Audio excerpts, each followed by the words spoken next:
আমার দেশের মহিলা ফরজ গোসল হলে ওরা আর সকালে কোনো কাজ করে না, ভাত রান্না করতে পারে না। আরে সকালে ফরজ গোসলের প্রয়োজন হলে কিছু করে না, হিন্দু মহিলারা আগে নদী থেকে গোসল করে আসে, চুলার চতুর্দিক লাগে, এটা হিন্দুদের কাজ। আমরা কি করে এটা নিলাম যে আমাদের ফরজ গোসল প্রয়োজন হয়েছে, তাই আমরা কোনো কাজ করতে পাবো না, সিম গাছ থেকে সিম ছিঁড়তে পাবো না, বেগুনের গাছ থেকে বেগুন তুলতে পাবো না, রান্না বান্না করতে পারবো না। একবারে শিরকে ডুবে আছে দেশ। দিনাজপুরে এক বাড়িতে আছে হেডমাস্টার। তো হেডমাস্টার সাহেব বলছেন, আব্দুর রাজ্জাক সাহেব একটা কথা, আমার চকিল থেকে নিয়ে বারান্দা পর্যন্ত, চালিতল পর্যন্ত যে চট বিছানো আছে, কেন জানেন? জি ভাই, তা তো বুঝতে পারছি না কেন যে আপনাদের চট বিছানো আছে চকি থেকে নিয়ে চালিতল পর্যন্ত। তো বলছে যে ফরজ গোসলের প্রয়োজন হয়ে গেলে, মাটির উপরে পা পড়ে গেলে মাটি অভিশাপ করবে, এই জন্য চট বিছিয়ে রেখেছে। তার নাম শির। হাত থেকে গিলেস পড়ে গেলে কুটুম্ব আসতে পারে, তার নাম শির।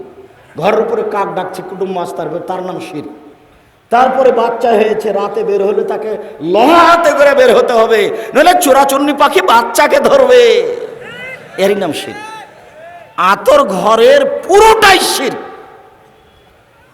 এই ছেলে, তোমার দাদিকে, আপনাকে বলছে, আপনার মাকে বলিয়েন তো যে বাচ্চা প্রসব হওয়ার সাথে সাথেই ওই বাচ্চার চোখে কাজল দিতে হবে এত কষ্ট করে কেন? আজ থেকে কোনোদিন কাজল দেবেন না, কোনো সমস্যা নেই। কেন তাকে 7 দিন ওইভাবে অপরিষ্কার কাপড় পরে বসে থাকতে হবে গোসল করা পর্যন্ত?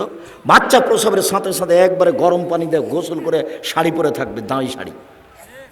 কেন 7 দিন ওখানে ওভাবে লুকিয়ে থাকছে? এ তো জাহিলিয়াতের যুগের নীতি। জাহিলিয়াতের যুগের নীতিতে ছিল এই, স্বামী যদি মারা যায়, স্বামী যদি তাকে তালাক দিয়ে দেয়, স্বামী মারা গেলে 1 বছর তাকে শোক পালন করতে হবে।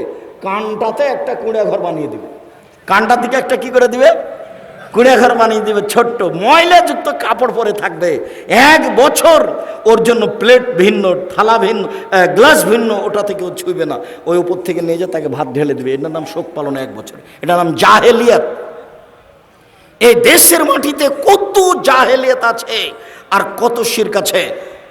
সমস্ত উপস্থিত বৈঠকের দিনই মুসলিম ভাই শুনুন, পৃথিবীতে সবচেয়ে বড় পাপ হলো শিরক।